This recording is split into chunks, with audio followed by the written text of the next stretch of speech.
begin the current Daf, Mesechta Shekalim Daf Gimel, begin on the top line of the Amid, where we continue to explain the halacha of our Mishnah, which opened up this Mesechta, that is, as the title of the parak is Be'echad Ba'adar. We spoke about the first of Adar, what they would do, two things, Mashmin al Shekalim and al Climb, and then on the 15th of Adar, what they would do.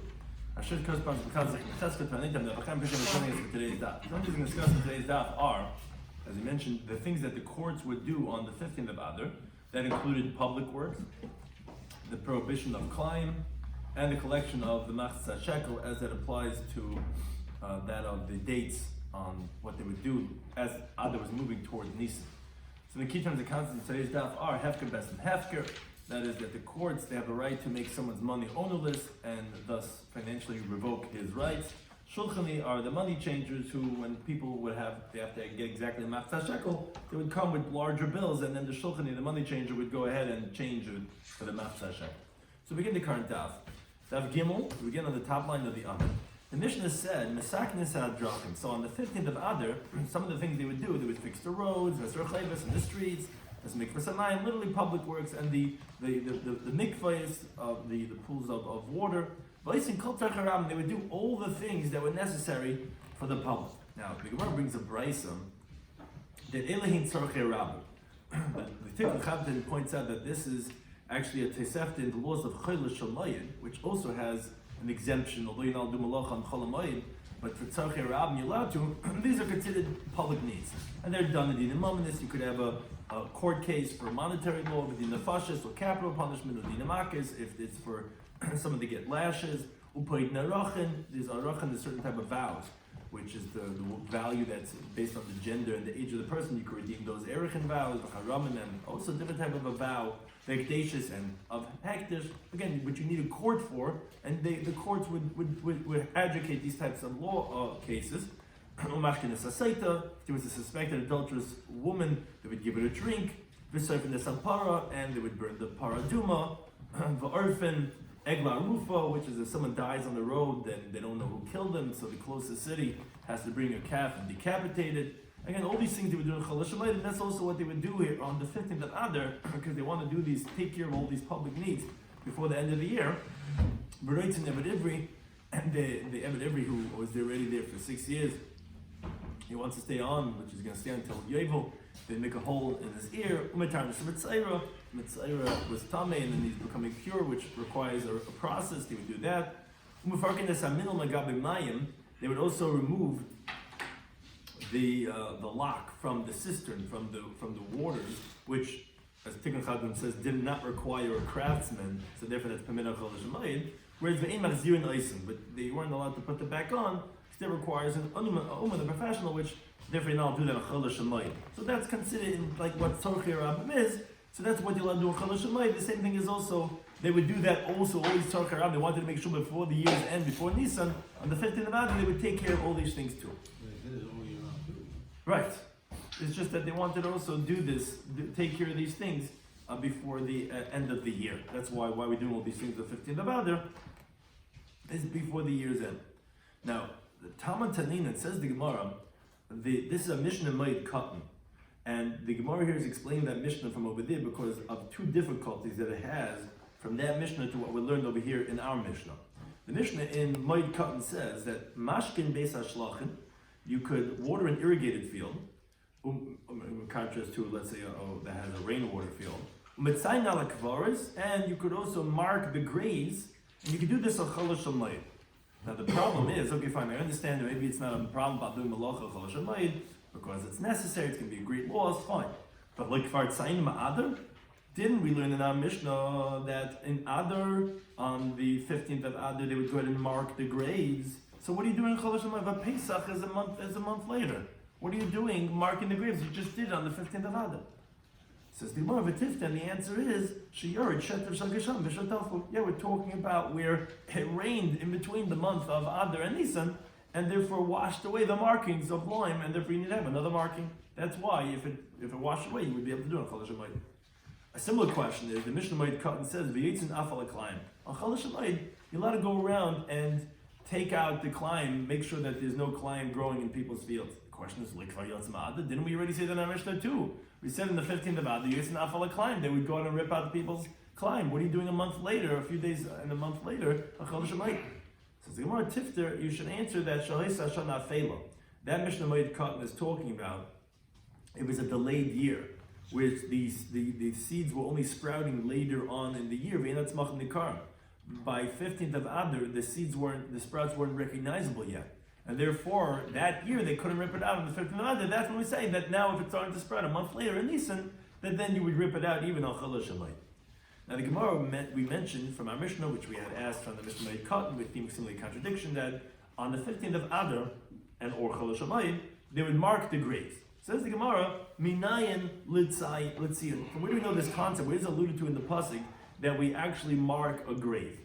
So it says the Gemara, Rabbi Rechia, Rabbi Yaakov Bar Bas Yaakov, B'Shem Rabbi Chunya, Devras Chavrin, Rabbi Yisi Amrillah. He says the name of Rabbi Yaakov Bar Acha, B'Shem Rabbi Chunya, Devras Chavrin, Rabbi Chizkiya, Rabbi Uziel, Bered Rabbi Chunya, the Beis Chavrin. This is your class of Yerushalmi. It's all different types of Amiram saying who said this. B'Shem Rabbi Chunya, the Beis Chavrin. The pasuk says about Yikra. It says by the Mitzayir, B'Tami Tami Yikra. The Mitzayir is supposed to call out, I'm Tame. Now, what does that mean? That the tummy sore should scream to you with its mouth, to tell you, Paresh, stay away. So that's why we make a matzeva, we make a marking by a grave, so that people know that this area is tummy, so that you should separate. Just like the Mitzayir screams out to you, tummy, stay away, the grave has to scream out to you, stay away. That's the marking to let you know that there's tumah over here, which is the tumah of a mess. That's one interpretation. Another source, Rabbi Shloimy Schwartzberg, he quotes a pasuk in Yechezkel, and those who are passing by will pass by the land. They'll see the bone of a person, and they're going to build near it a marker. Now, this pasuk is by the prophecy of Yechezkel. Now, the simple understanding of the pasuk is, in the future, the Jews are going to make markings on the bones of the dead people to take from there and bury it in the valley of Hamoin Gog.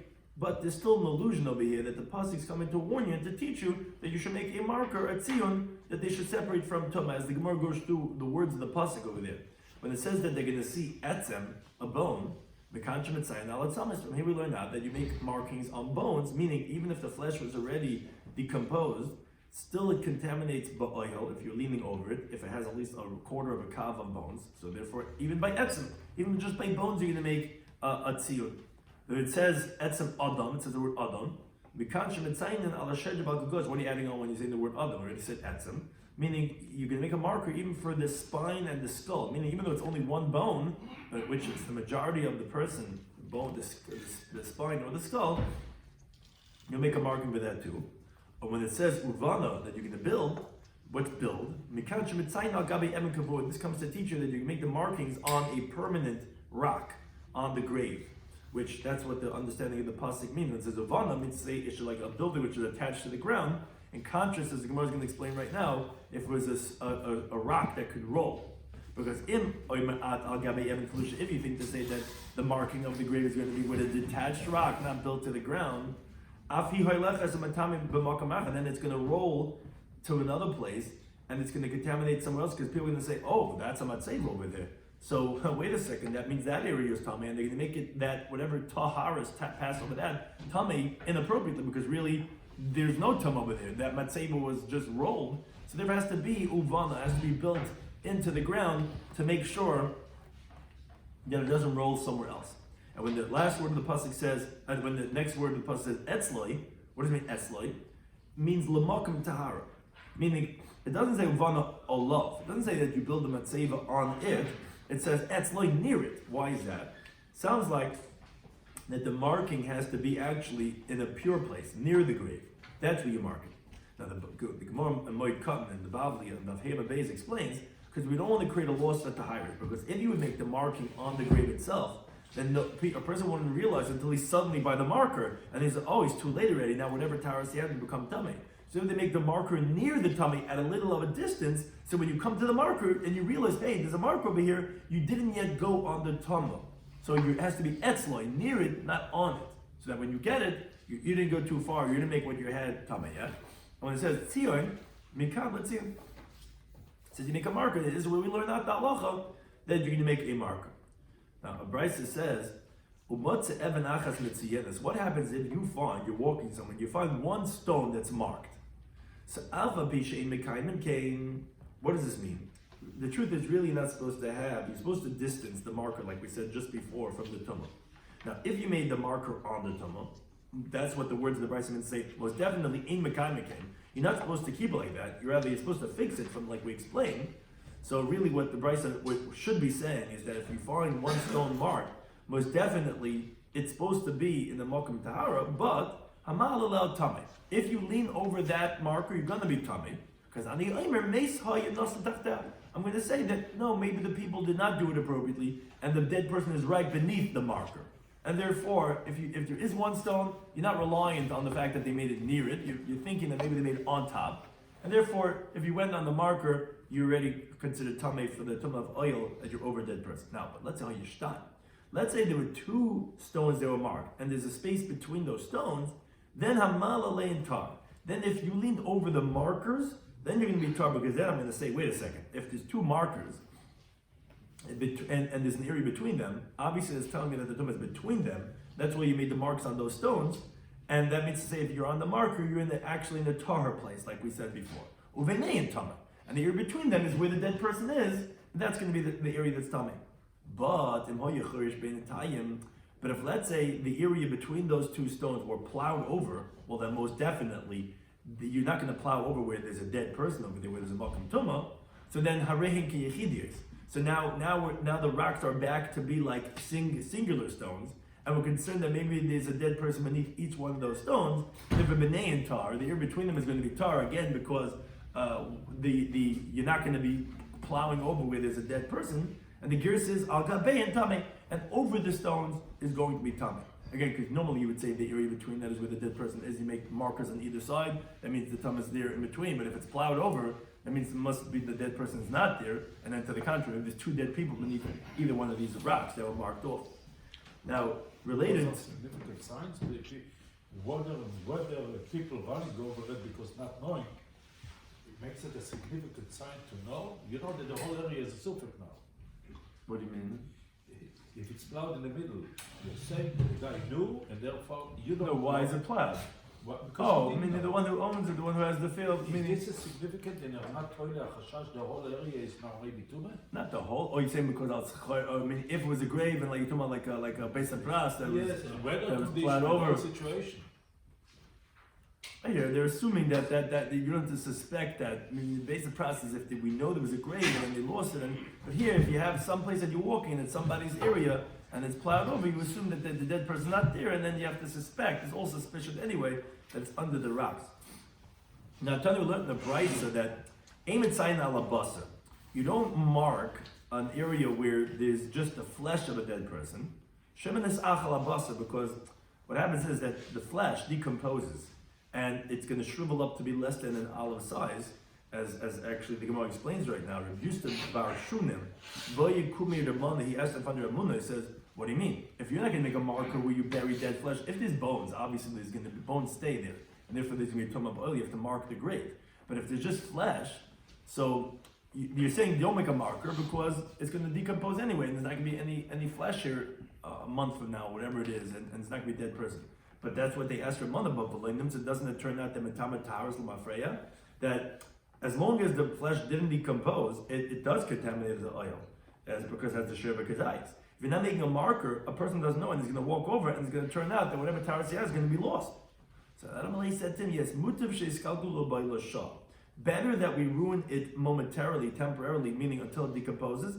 That we should not ruin things forever. Meaning, if you're going to make a marker, people are going to think eternally that there's always tum over there, and they're going to end up burning it for nothing for old kachim that passed over, either at nighttime or by mistake. Now, when you don't mark it, they're not going to burn things. Only if it happened recently where it didn't diminish yet. So better that we go ahead and have a small-term problem than have a long-term problem. Because if you make a marker, then forever, for the next 17 years or whatever it is, people are going to be walking, oh, it's tum, and they're going to burn it. It's not. There's no tum over here. It was just flesh. There's no bones over here, and the flesh decomposed, and it's not even the shiur v'kedayis. You're right, for the next month or two, whatever it is, the flesh did, and then, okay, you'll have to deal with that problem. But mitigate the loss by having a short-term problem instead of having a long-term problem. Now we continue with the next halacha. the next Mishnah, Halacha Beis, which is essentially like the next parak, which continues on the theme of our first Mishnah, which is, we said that on the 15th of Adar, there would be Yitzn al Klayim, they would go out and they would rip out the Klayim. So on that, Rabbi Yehuda, he qualifies this teaching that they used to rip out other people's Klayim on the 15th of Adar. He says, originally what they used to do is they would rip out people's Klayim. I mean, let's say there was grapes and wheat and barley growing in the same field.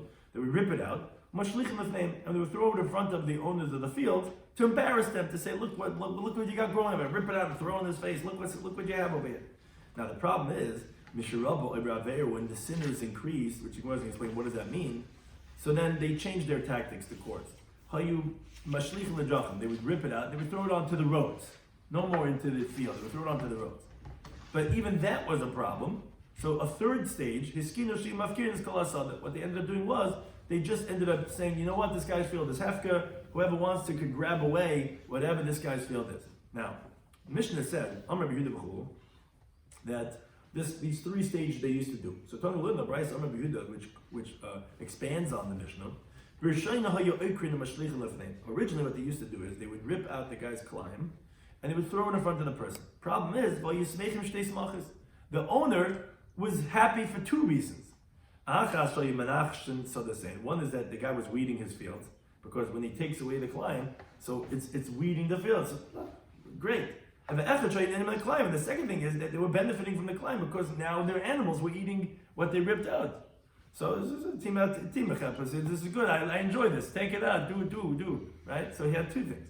So when the sinners were increasing, so they changed their tactics. They started throwing onto the roads. Okay, so now your animals are not benefiting from it. Problem is, they were still happy. So their fields are being weeded. Fine, go ahead. You're doing it for me. You're doing my work. So so they were masaka. That's it. Your whole field is hefker, and anyone who wants can take your stuff. Oh, suddenly now the island is fixing their things. That's stop. Now says the Gemara, a famous concept.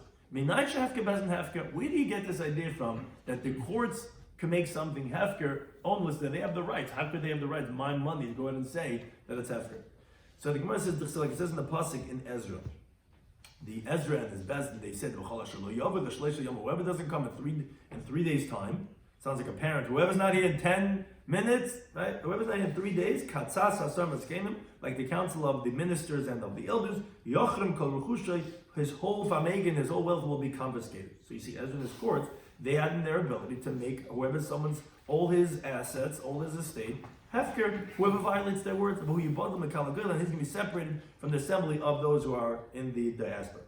Now, a stage 2 question the Gemara has like this. Okay, so we know that hefker bezin hefker, but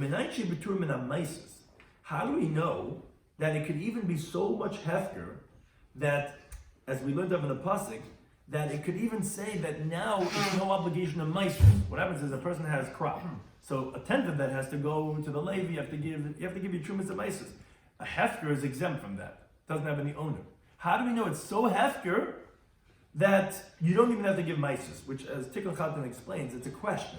Basically, the Gemara is saying, is hefker bezin hefker like an owner who's mafker his field, which thus excludes it from the halachas of meises? Because although we learned that you're right, for other people to merit it, it's hefker bezin hefker, and whoever wants to can take this guy's stuff.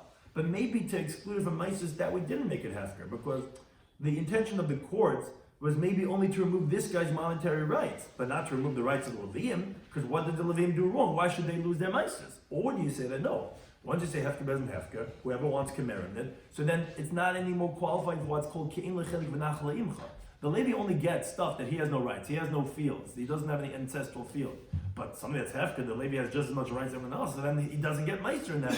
So that's the question, how far are we saying it that it's going to be hefker bezin even to exempt the meises? So the Gemara brings Rabbi Yonasan Bereid of Yitzchok Bar Acha, he says, Shema lo menado, we can prove it from the following halacha. Halacha says, Ema abenes hashana, the Brisa says that you cannot make an ibriyar. What's an ibriyar? When you add on another month of the year, you add on the Adar Sheni, you're not supposed to make an ibriyar loy b'shviyas, not on a Shemitah year, because you're lengthening the year that they're not allowed to work the field, and they're not going to find where to bring the carbon oim and the shtei alechem because you couldn't work the field to get the barley and to get the wheat. So you're not supposed to lengthen the Shemitah year. And for Leiba Matzah Shvius, the year after Shemitah, in the 8th year, as the Gemara is going to explain shortly why, that year you shouldn't make it into Ibriyah. So we have 7 every 19 years you make an Ibriyah. It shouldn't be on the Shemitah year or the year after Shemitah year. Now, if they did make an Ibriyah, okay, the courts are allowed to, it's an Ibriyah. Now, so Rabbi Yonason proves his idea. He says, wait a second. This extra month, the Abisheni that the courts add, let's say in a Shemitah year, don't you think that month is going to be exempt from Maisrus? It's part of Shemitah. Shemitah, there's no Maisrus because it's all Hefker. So if you think that Hefker Bezin would not exempt from Maisrus, then how would you say that they're allowed to make after the fact an Ibriyah on the Shemitah year? But what Hefker Bezin Hefker is going to be excluding it from Maisrus. I thought they can't do that. Obviously, Hefker Bezin is so strong of a Hefker that it even precludes it from Meiser, because if you're adding another month into Shemitah year, Shemitah everything is Hefker and there's no Meiser. So you see that Hefker Bezin could go along so strong to even make it that there's no Chiyuv of Meisers. Now, parenthetically, the Gemara, and the word over here in the Gemara is supposed to be Nicha Shvius. We had said 2 years that you're not supposed to make an Ibriyah. One, a leap year, not in the Shemitah, not the year after Shemitah. So the Gemara says, I understand Shvius, that you don't make an Ibriyah, as we explained, because you're lengthening the Shemitah year. We don't want to make it longer that people cannot work their fields. But Matzah Shvius Mai. What's the reason why the year after a Shemitah year are you not supposed to go ahead and make it into an Ibriyah? As Tikkun Chadna explains, says, once we brought this price, so we go and we explain it, subsequently the Gemara is actually going to refute the interpretation that we brought over here from this Brisa, that Hefker Bezin Hefker is exempt even from Meisers, that the proof is not going to be indicative. But before it does it first explains the Brisa. Why is the year after Shemitah, you shouldn't make it into Ibriyah? So Amr, and the Ger said, Amr of Oven, he says, Shaloi l'Rabbis be'issa chadash, because we don't want to add on to the Issa of eating from the new grain, because the old grain has already been depleted in the Shemitah year. And in the 8th year, you're only going to have the new grain from the 8th year, and we don't want to increase, because what happens is that from Tishrei on, you're adding on, it's only in Nisan time that the new grain becomes permitted. You're adding on Adar Sheni, so you're adding another month longer that you can't have grain yet, because it's all Chadash, because the old is gone, and for a month longer, people are not going to have what to eat. Now, the Gemara qualifies the Brisa. Reb Ze'er B'Shem Reb Elazar says, this that you say that you're not supposed to make an Ibriyah on a leap year in a Shemitah year. When did we say this? That's only actually hit to Rabbi Lehi B'Yark Mechutz La'aretz La'aretz. At one point, Rabbi Yehuda Nasi didn't permit bringing Yerakis, vegetables and grain, from Chutz La'aretz to Eretz Yisrael, because he was concerned that maybe you're going to bring it with the clumps of earth that it grows in the Eretz Ha'amim in Chutz La'aretz. The problem is, the Eretz Ha'amim, the earth from out of Eretz Yisrael, the Chazal made tameh to touch or to move, because of that they had the dead people buried all over the place by the Goyim, and it's going to be tameh the Taras of Eretz Yisrael. So, and since you couldn't import, and there's no grain over here, so then Rabbi Yehuda says, no, don't make it longer, because we're not going to have where to bring the Karbonoim and the Shtei Lechem, because there's no grain, and we can't import grain either. But when he already permitted to bring in vegetables, and same thing for grain to import from Chutz La'aretz, okay, then he shall shar shnei shavua. Then Shemitah is the same as all other years. It's always permitted to make an Ibriyah whenever you want to, because you could import grain from Chutz La'aretz, and you'll have where to bring the oim and the Shtei Lechem from the Svichim, meaning it has to be from Eretz Yisrael. You cannot import that, but you'll have from the aftergrowths in Eretz Yisrael for the oimer and the Shtei Lechem, because everyone else will be getting their grain imported, so there will be enough to go around that the Chazal will have for the to bring to the Beis Hamikdash from Eretz Yisrael, and therefore, then you're allowed to make an Ibriyah even on the Shemitah year too. Now, Tani, we learned in the Brisa that Ema Abra, we said that you're not supposed to make an Ibriyah on the Shemitah year and the year after Shemitah year. So another qualification, says the Gemara, Amr Mana, Hadadat Amar, this that you said that you don't make an Ibriyah in the year after Shemitah. It was only Bereshayna, originally that the years were as they were normally supposed to be. Meaning the grain would be quick to ripen in the month of Nisan, as the Gemara says in the first parak of Tainus. That if, let's say, Nisan passed and it rains after Nisan, it's a sign of a curse.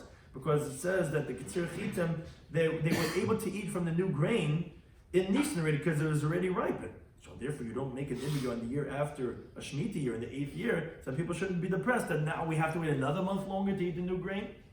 Now that's only as it used to be. But now that the years are not as they used to be, meaning the grain doesn't fully ripen until after Nisan. Oh, so then, and the gear says he matzah shmiyas. So the year after Shemitah is the same as he shar shnei shavuos, the same as all other years of the Shemitah cycle. You could always make an ibir because it doesn't make a difference that you have to wait longer, a month longer for the Isra of Chadash. Because anyways you can't eat it, because anyways it's not ripe and it's not ready anyway. So therefore, again, like we said, two reasons why today we don't really care. In the Shemitah we don't care about, because you could import, and the year after Shemitah we also don't care about, because anyways the grain's not ready anyway. So for those 2 years, which we said you shouldn't do, Bismillah said doesn't make a difference anyway. Now, and actually, Tani will have Brisa that shall base Remulil Ibru b'matzah shvis miyad right into the 8th year. They didn't even wait. They made an Ibiyah because again they weren't concerned because anyways the grain's not ready anyway, and to push it over another month that you can't have the new grain won't affect anyone. Amr of Oven. Now the Gemara goes back to what we had mentioned before to ask on the teaching of Rabbi Yomi. He had proved that you make from the fact that after the fact if Chazal make an Ibiyah in the Shemitah year, that you obviously see Hefker Bez and Hefker is so strong that it even exempts from Meiser, because in the Shemitah year, obviously not taking Meiser, and that was only through the Chazal that you made an extra month. So you see that their Hefker of making it into Shemitah exempts you from Meiser. And that says the Gemara, no. In Min Hada, if this is your raya from this Brisa, less at Shema Min HaKlum, you cannot infer anything from this Brisa. You know why? Because the pasuk says in Devarim Shomer Aviv that you should safeguard the month of the ripening. What does that mean? Shemeyu, you should protect, you should safeguard, you should make sure that Pesach should come out Sheviu b'chedushay. That it should come out when it's in its newness. In other words, the pasuk is saying protect the solar Chodesh Nisan, which is the month Aviv, which is when the sun is ripening. That's the springtime. Make sure that it's b'chedushay. It's by the renewal of the moon of Nisan. Meaning you have to match up the Jewish calendar is what's called solar lunar. It's a combination of solar and lunar. That's why we have Ibriyos to make sure that they match up, because or else it's going to end up being in totally different times. So that's why they would make an Ibriyah, so that it should constantly be in the right time. So if that's the case, the halacha being ma'aber, the year is midday raisa. It's only in the Shemitah year that we push off the Ibriyah because it's not ideal. But if they do, the reason why it's muberes is because that's a biblical halacha. So you can't infer anything that to say, oh, it's Hefker Bezdin, and you see Hefker Bezdin is being exempted from ISIS. Has nothing to do with Bezdin, it's Doiraisa. Hashem is doing this. Hashem wants you to make that the calendars match up. So therefore you don't see a Hefker Bezdin Hefker. The Ibriyah is a mandate that's biblically mandated, and therefore there's no right. So, says the Gemara, Heida Amar Da. So then, okay, so where can we prove this idea? The Hefker Bezdin will work even to exempt from ISIS. So that's a second raya that the Gemara brings. A Mishnah Masechet is Pei. Gadish, which is a pile of grain, Shalei Luka, which the leket of the poor people, which is the gleanings that fall, that they didn't take it off for the poor people. So the halacha is that tachtam, so beneath this pile of grain, kol, all the stalks, hanogis parts that are touching the ground, harin shalanim, because since you didn't take off the leket for the poor people, whatever is underneath this pile touching the ground, that we said goes to the poor people. Now, the base. He says, B'Shem Rishim Malakich, he says, the Beishamai, that this teaching is of Beishamai. Because Beishamai says that if you make something hefker just for poor people, it will have a halach of hefker. So therefore, you could add on and say that this is hefker, and it's going to be exempt from Meiser. Because the Ika Beisil, if it's like Beisil, then how could you go ahead and add on and to give whatever's touching the ground and give it only for the poor people as if it's leket? But if you were saying it's leket, matnas anim are exempt from meiser. The problem is, it's not really leket. It's just some type of penalty, and you can't make hefker halfway. So therefore, it says that he says according to Beis Hillel, anim oichlem ma'asim. The poor people they'll be able to eat, but they would have to take off meiser because it's not really hefker. And therefore, according to Beis Hillel, since you can't make something hefker halfway only for anim, you're not making a hefker for the wealthy people do. You're making it only like so to speak a quasi leket. So they would have to take on Meiser. However, only Rabbi said to him, no, Shemana we heard, no, it's not true. Even Beisil would agree that this quote unquote, this made up leket is so hefker that even the aniyim don't have to give Meiser from it, Mishum Knasa, because it's the rabbis penalized the person, the owner of this grain, and they said whatever's touching the ground is hefker. And since it's Hefker Bezdin makes it that's even exempt from Meisters. So we see that Hefker Bezdin will exempt from Meisters. That's a conclusive proof that you see that even though this is not real eket, it's only hefker the bezdin, but since they're bezdin, although you're right, generally Basil holds you can't make a hefker halfway, but ultimately the court's made a hefker, a regular person can't, but bezdin could, and when bezdin makes something hefker, it's hefker even that exempts meisters, so that proves that halacha. Continuing on halacha gimel, with the next Mishnah, continue on this theme which we said regarding the opening of our Mishnah of this parak, of the first parak, regarding the 15th of Adar. So it says the Mishnah b'chamisha asabai. So we said in the first of Adar, which is the main theme of this Masechta of Shekalim, we said that's when you're mashmin ashkam, you make the announcement. Now moving on the 15th of Adar, then you have the shulchanes, you have the money changers, hayuyeshin b'medina. They would sit in the country, meaning either means Yerushalayim or means in older Jewish cities, where they would exchange for people to have exactly a machzah shekel, so that they could bring whatever the currency they had and exchange it for a machzah shekel to give, because everyone had to give a half of a shekel towards the karbanas for that year. Now, b'chafei, on the 25th of Adar, Yashva Mikdash. Then the money changer already was sitting in the temple mount, because it was already time getting close where everyone has to bring it, because in a few days it's over the collection. They have to bring the new karbanas from it. Now, Mashiach Mikdash, once they started sitting in the base of Mikdash, Shechil Lamashka, then they already started taking collateral for whoever didn't bring yet. They started collecting from them. Now, Smima Mashkanin, who do they take collateral from? Who do they collect by force? So Leviim, the Israelim, the Gerim, the converts, Vavodim, the Shachram, the freed slaves. Now, Avaloi Nashim, but not women, because it says only Ish in the Torah, it doesn't say Isha. Vavodim, neither does it include slaves, because they're compared in halacha to women. And Bekatanim, neither does it mean minors, meaning even if the minor already brought 2 pubic years, which we already consider him as an adult for Bar Mitzvah, but if he's less than 20 years old, as he will explain, then we don't collect by him by force. Now, but the Cholkot Shehischel of Lishkal Yada, which is a halacha that we have by our Machzah Shal Minik by Purim time, the Cholkot Shehischel of Lishkal Yada, any minor that the father already started giving shkalim for him, although he didn't have to, should be in the Paisik, then the father shouldn't stop giving shkalim for that child. Now, we don't forcibly collect the machzah shekel from the kohen, even though he is obligated to machzah shekel. And the reason why we don't forcibly collect from the kohen, they dachir shalom, because the way of peace, which the Gemara explain, what does that mean, dachir shalom, and what does that do with why don't you forcibly collect from the kohen? But Amr Yehuda, he says that Heid ben Bukhri testified b'Yavna that he actually disagrees. He says no, kol kohen shashekel. The way he says like this, he says any kohen that gives a machzah shekel, he's not a sinner.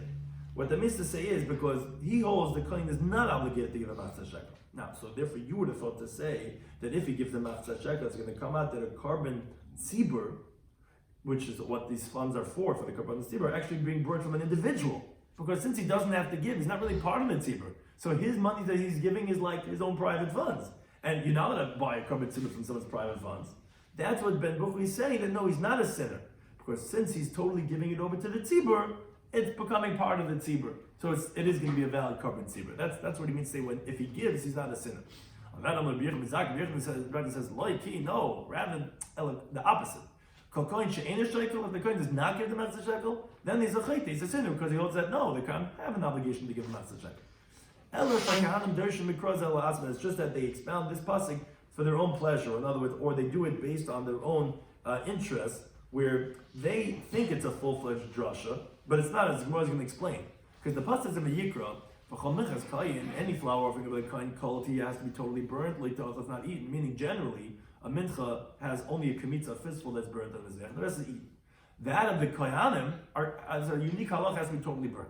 So the kohanim make the following limud. They say, wait a second, since the barley offering that's brought on the second day of Pesach, which the 2 breads brought on Shavuos, upon the showbreads that brought every single Shabbos, shalom is ours because it's from the tzibur and we're giving funds.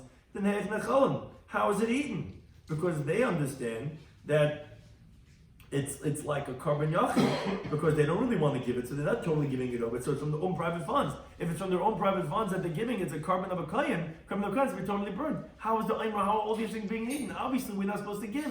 And therefore, that's the machlekes about how they're interpreting the pasuk, which they hold that the kohen doesn't have to give. And we'll see in the Gemara that he disagrees, and they said it's not true. It's not how you learn the actual pasuk. It's not how they think it is. That it's a carbon yachid of a kohen. Now we said in the Mishnah that we don't forcibly collect collateral and put liens on a minor who hasn't given the matzah shekel. So the Gemara makes a deal, an inference. It sounds like holy tvaya, but we don't take collateral. We don't put a lien, but to collect. Then we do collect from the minor.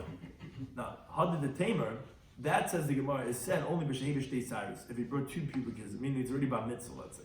If he didn't bring 2 pubic hairs, not an adult, then loy bada. Then he's not in this halacha, and we don't even collect from him if he's a real minor under bar mitzvah. Now, and to take collateral from him, we don't take, and the girsa is until he's 20 years old, and that's alpha peshevi beisaris, even though he brought 2 pubic hairs. So, like the Tikkun Chatan says, there's really 3 categories.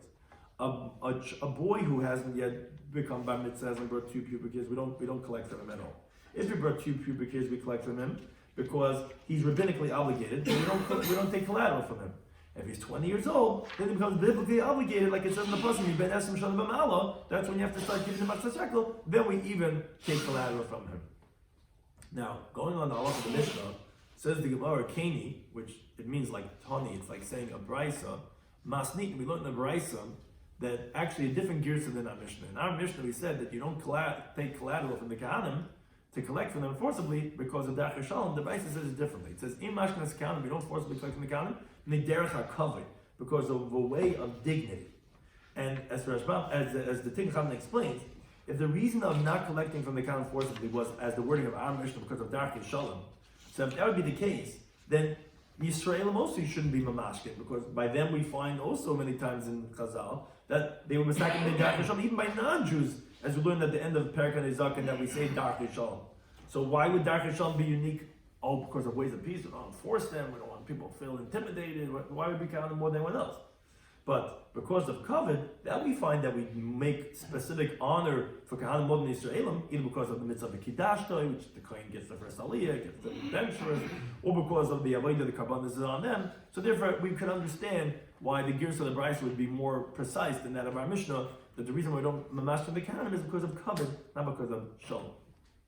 Now the Mishnah had a machlekes. Amar Yehuda, he said, "Hey, v'chulu ben buchri." We had a machlekes. Are Kahanim not obligated, but if they give, they're not a sinner? Or no, are they sinners if they don't give because they actually are obligated? So Amar Rebbe he explains this machlekes. He says, "Time Rabbi Yochanan Zakkai." The reason Rabbi Yochanan Zakkai who says that the Kahanim are obligated to give in the matzah shekel is because it says in the pasuk Zeh Yitnu, this they shall give. Now Zeh is a gematria, numerical value. Zayin is 7 and Hey is 5. What do you mean 12 Yitnu they should give? Yud Beishvat Yitnu, all 12 tribes, including the tribe of Levi, if you calculate it that way, that Yosef is one tribe, that all 12 tribes should give. Therefore, even Kahanim have to give the matzah shekel. Now, continuing on this opinion, those who hold that they're obligated to give the matzah shekel to Kahanim, Reb Tavi B'Shir Reb Nun, he says, Kima Shima Chacham Rabbi Yehuda. The sages, they hold like Rabbi Yochanan Zakkai. And they responded to Rabbi Yehuda, according to his opinion that he holds that the Kahanim are not obligated to give the matzah shekel. So what bothered them was, then why are you saying that if the Kohen, you're telling me, he's not obligated to give? So the question then was, why are you saying if he does give, he's not a sinner? What do you mean? There's a big difference between the carbon tzibur from a carbon yachid. As and if he's not obligated, so he's not really part of the tzibur, so he's really giving like as a yachid. And we find many differences, like for example by a chatas. Chatas yachid mesa.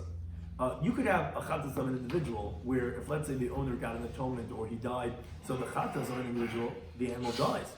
But in chatas tzibur mesa, but you never have that the chatas of a tzibur that the carbon dies.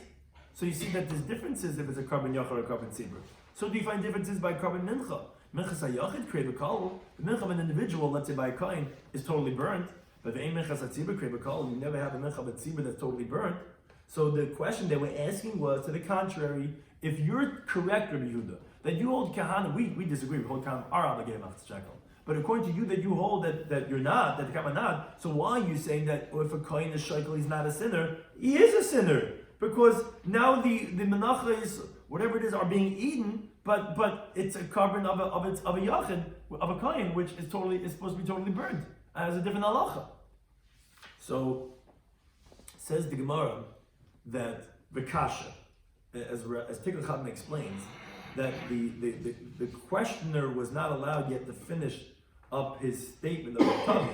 The Gemara first jumps in before the Gemara even concludes the question that they were asking on Rabbi Yehuda. Says, wait a second, how could you mention this onto you're asking on Rabbi Yehuda according to his opinion? Meshivan la'adam, you think you respond to a person on davar she'eino moed and something he himself doesn't agree to? I mean, Rabbi Yehuda disagrees with the premise of the question that you're even asking.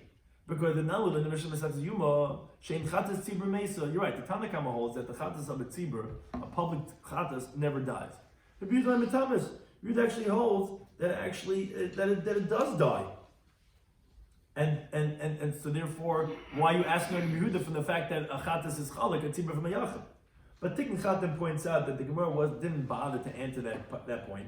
Because you're right, okay, even if you're going to say Yehuda does not differentiate between, in the Chatas Alein, between the Tzibur or Yachid, but by the Mincha, that he does differentiate between the Yachid, which is totally burnt, and conscious to that of the Tzibur, which is never totally burnt. So the question is still a salient point. They would still, Kohen should still be considered as a sinner for giving the Shekalim by making it into a carbon Yachid, which is, it's supposed to be burnt. But it's a Tzibur, and it's being eaten. So therefore they don't really answer that question. But V'hu Maisalan, Rabbi Yehuda would answer to the Chachamim. He says, "Zulay nidvas yachidi." No, your question is incorrect. You can't compare this nedava of the shkalim, which yes, technically the Chachamim are not really part of the tzibur because they're not obligated. You can't compare it to other nedavas of yechidim of individual. Because when a person, a yachid, gives a nedava, he's not giving over to the tzibur at all. So when the kohen brings a mincha that he's donating, of course that's going to be totally burnt. And you're right, the oimer and the shtelech and all these things, if it was that of a yachid, of course it wouldn't be able to be eaten. But here, they're giving it over to the tzibur. They're removing it from a halachic status of a nedava of a yachid, and therefore, it's not considered as a nedava of a yachid.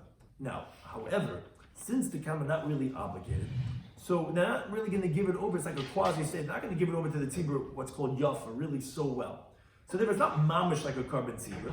So that's why Rabbi Yehuda holds initially they shouldn't give the matzah shekel. But they're not going to be considered as chaytim because ultimately they're giving over to the tzibur. So that's the understanding of the statement. Now, he's not a sinner. But say he's not a sinner, really you shouldn't give because you're not mechuyev and you're a yachid. You're not part of the tzibur. So, hello, there's a carbon tzibur. Carbon tzibur has a very different love than carbon yachid. If he gives, it's not a sin because the ma'aseh he get the zibur. He gives it to the tzibur.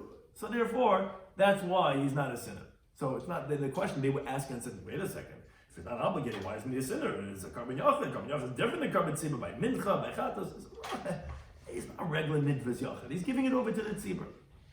Now, but the Rabbanim, they respond back to the Yehuda, they say, wait a second, Kivish and tzibur. So wait, if it's given over to the tzibur, Kimishu nidvas tzibur, then it's like a nedava of the tzibur, because they hold that we don't go based on what they want, rather if it's given over, so therefore they hold, to the contrary.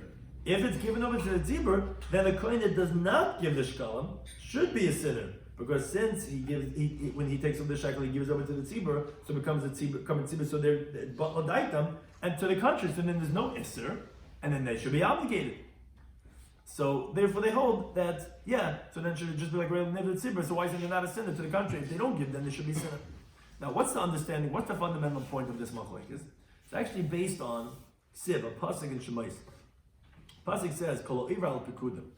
Whoever passes by the numbers, that is who is mechuyev to give the matzah shekel. Now that means to say over 20 was people that were over pekudim. They have to give the matzah shekel for the korbanos that year. But there's a machlokes. What does it really mean? Machlokes is Yehuda ben Nechemah. Chadam one says called the over b'yamei eating. Whoever passed by the yamsuf has to give the matzah shekel. That means kol over al pekudim. Now Kam Levim also went through the yamsuf. So what the pasuk is saying, Kol Eiv, whoever went to the Yamsuf, ala pikudim, what does that mean, ala pikudim? Whether they were counted separately, or whether they were counted with the whole of Klal Yisrael, they have to give Trumas Hashem. And although the Levium were counted separately, but it's Kol Eiv, whoever went through the Yamsuf. Now, B'charanam, the other opinion says, no, it means Kol Da'av Pikudai Yitim. Whoever went through the counting, they have to give it. That's only the Yisraelim. They went through the counting in front of Moshe Rabbeinu, but Kal V'im, they didn't pass by in front of Moshe Rabbeinu. Actually, Moshe Rabbeinu went in front of the opening of the tents of the Sheba Levi, and he counted them that way. So they weren't Eival Pekudim, So therefore the Gemara explains.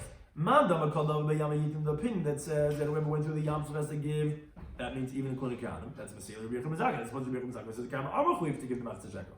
And Madama called the Abba Pipidayitin, the one that says that no, whoever passes by the counting, he has to give Masila Ben Bukhari. That's supposed to be Ben Bukhari. That only Yisraelim have to give Matzah shekel, but the Kahanim are not obligated to give Matzah shekel. And then that's where the machlek is.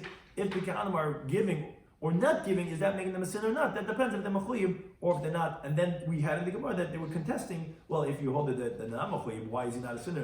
If he does give, he's a yachid. And then they said no, it's not really yachid. It's really a tzibah. They were disagreeing on that point. Now we're going to start the next Mishnah because a continuation of this theme. Halacha Daled, the Masnit, the Mishnah says, although we said in the previous Mishnah that we don't forcibly collect from women and slaves and minors, if they do give Matzah shekel, however, then we will accept from them, and this is a similar theme as we just said before, as long as they totally give it over to the tzibur, because we don't want the carbon tzibur to be brought from private funds, it has to be brought from public funds. So they have to, the women and the children, they're not mechuyev. So if they do give, we'll accept it, but they have to make sure they really give it over to the tzibur so that's a public carbon.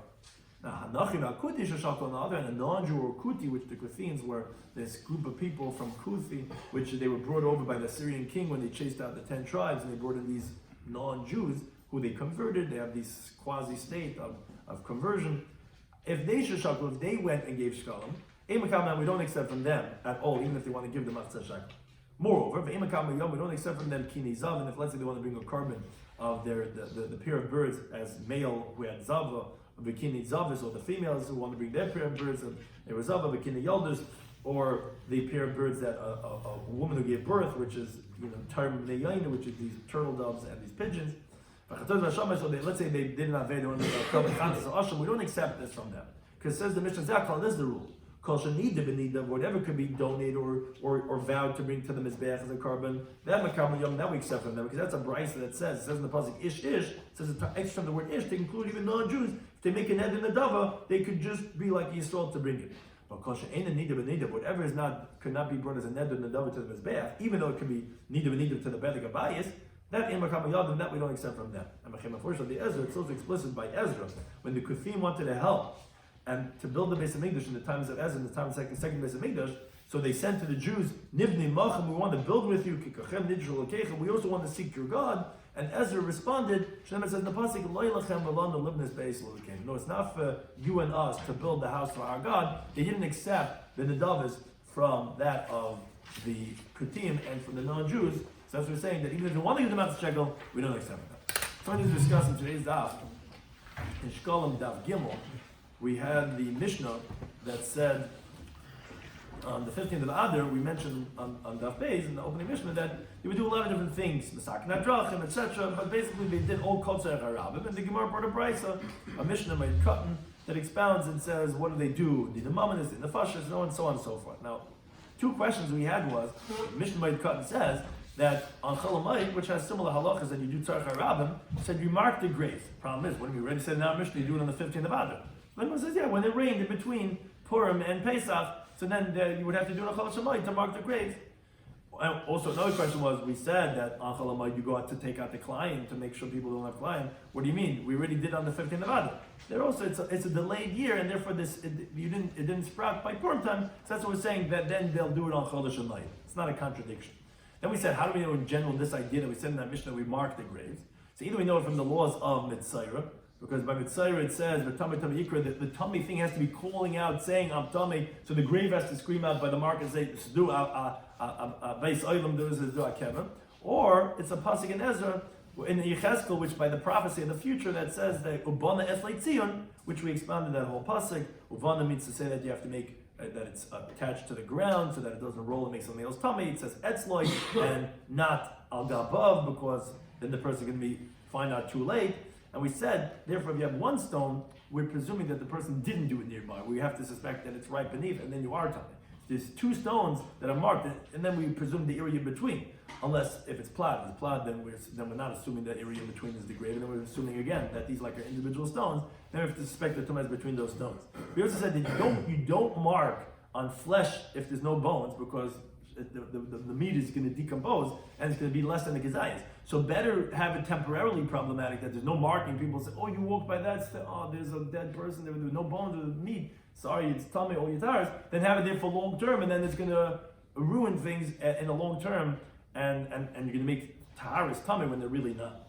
Then we went to the next initiative. We said that originally they would uproot the climb, and we said, like we said, they did this on the 15th of Adar, and they would throw it in front of them. The problem is they were happy for two things. One, you just weeded my ground, and now my animals get to eat the climb. So then they started throwing it to the road. So they're happy, okay, fine, but at least you weeded my field. So then they went, the mafka the whole field. How do we know that hefker doesn't hefker? Like it says by Ezra, Yachim Kol Ruchush, if it doesn't come in 3 days, all those things will be declared ownerless. How do we know it's exempt from ISIS? Now, there's no raya, that was the Gemara's first attempt. But the Gemara said there's not a proof from this that we say that, but the Eved, Ibriyo is going to be the Shemitah year. Oh, and that's hefker doesn't hefker because they make Ibriyo. And what's the halacha that's going to be exempt from ISIS in the Shemitah? It's not true because it's actually deraisa because it's Chaydesh Aver.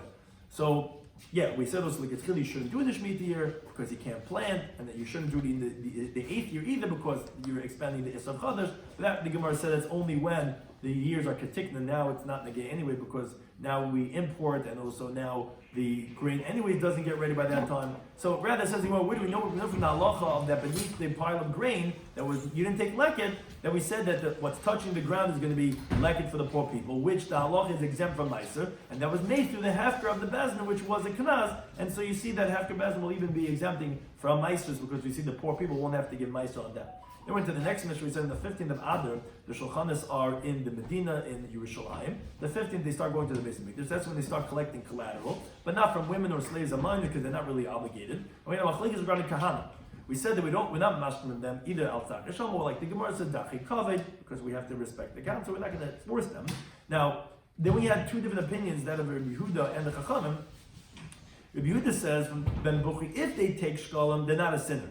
What does that mean? Because really, he holds that they're not mechuyev. So why are they not sinners? So initially you don't do it because you're maybe not going to give it over so well. But we say after the fact you're not a sinner because they are giving it over to the tzibur, so it's not like a carbon yachid. But Chum said no. If you don't take the shekel, you're a sinner because the pasuk says zeh yidnu, which means all 12 tribes, including Canaan, you have to give it. And we said the machlekes really depends on the interpretation of Oival Bakudim. What does Oival Bakudim? Does it mean whoever on the Yam Suf, which would include everyone, or does it mean no the Bakudim, which was that of only the Yisraelim, not that of the Kahanim? That's what the machlekes comes down to. And we said there's 3 categories by a minor. If let's say there's no 2 pubic years, then we don't even collect from him. If he has 2 pubic years, it's 13 until 20, then we collect from him, but we don't forcibly collect from him. Number 20, that's when we Menashkin. Then we went to the next Mishnah, we said, although we don't forcibly collect from the women, but we do accept them. Then in contrast to non-Jews and Kutim, that we don't accept even if they want to give. Only whatever you can make a net and duff for carbon, but not for that of the Bedek Abayis. Like Ezra says, Leilach Hamalon, the Libnus Beis will came. Thank you to any time for those things.